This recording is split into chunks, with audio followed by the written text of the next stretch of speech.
boundless space vanished, replaced by a tightening corridor of inevitability, a realization that there would be no easy avoidance, no graceful retreat without cost, only decisions layered upon decisions, accelerating toward collision. And somewhere deep within every experienced sailor, a quiet understanding settled like lead, that the calm of the morning had not been mercy at all. It had been contrast, the bright canvas required to make the coming fire visible from miles away, the silence necessary to make the first thunder unforgettable. The first direct hits did not arrive like heroic moments carved for paintings or medals. They arrived brutally, suddenly, with the kind of violence that erases illusions faster than fire consumes wood. And in the span of a few heartbeats, the ocean transformed from a tense stage into a living inferno where steel screamed, decks shattered, and the sky itself seemed to recoil from the thunder rolling across the water. Because explosions at sea do not simply destroy ships, they destroy certainty.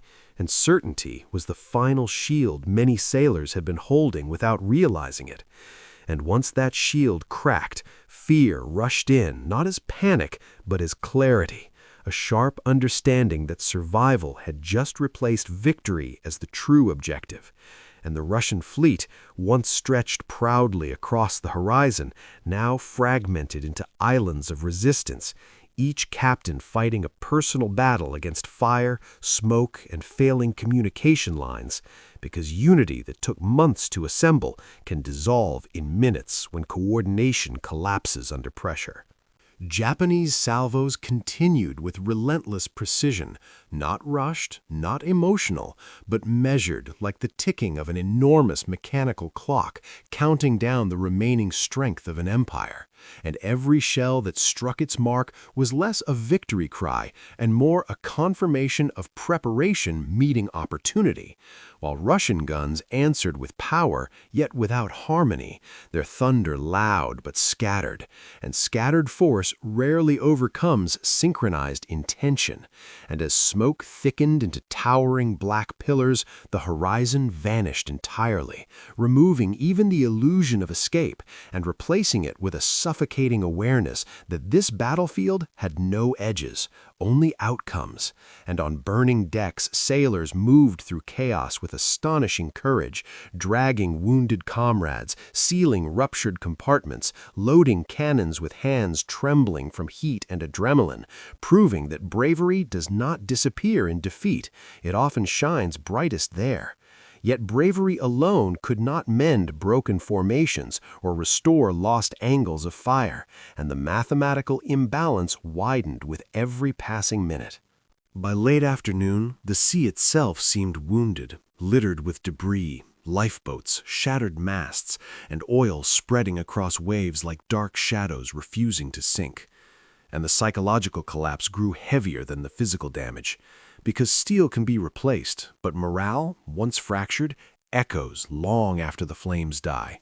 And officers who once spoke in confident tones now measured their words carefully, aware that every command carried the weight of diminishing options. And still, the Japanese fleet moved with chilling coordination, turning and striking with disciplined fluidity that transformed strategy into inevitability. And inevitability is what truly ends battles. Not the last shot, but the shared realization that no maneuver remains untried, no reserve remains untouched, no miracle remains believable. Evening approached with deceptive beauty, the sky painting itself in gold and violet hues, as if nature refused to acknowledge the devastation unfolding beneath it. And that contrast etched itself into memory more painfully than the explosions, because beauty beside destruction creates a silence that sound cannot fill. And as surviving ships attempted retreat or surrender, the final truth emerged slowly yet unmistakably. This was not merely a lost engagement. It was a turning point that would ripple far beyond the burning hulls and sinking flags. A single day compressing years of ambition into hours of consequence, proving that distance cannot substitute preparation, that numbers cannot replace coordination, and that pride, when allowed to steer without discipline, sails directly into history's harshest lessons. Night finally descended not as mercy but as concealment, hiding the full scale of wreckage without softening its meaning, and scattered survivors floated beneath indifferent stars, realizing that empires rarely fall in one dramatic collapse, but in moments like these, where overconfidence meets precision, where fatigue meets discipline, where assumption meets analysis. And the ocean carried the remnants quietly, as it always had through centuries of human conflict, unchanged and unmoved, reminding those who lived that power is temporary, but consequence is permanent. And when the last fires dimmed and the final echoes faded, what remained was not only the memory of ships lost, but the understanding that history had shifted its balance in a single relentless sequence of decisions, angles, and minutes, leaving behind a lesson carved not into stone monuments, but into the minds of nations, that supremacy is never owned, only borrowed, and the moment preparation stops renewing it, the sea, the world, and time itself will reclaim it without hesitation.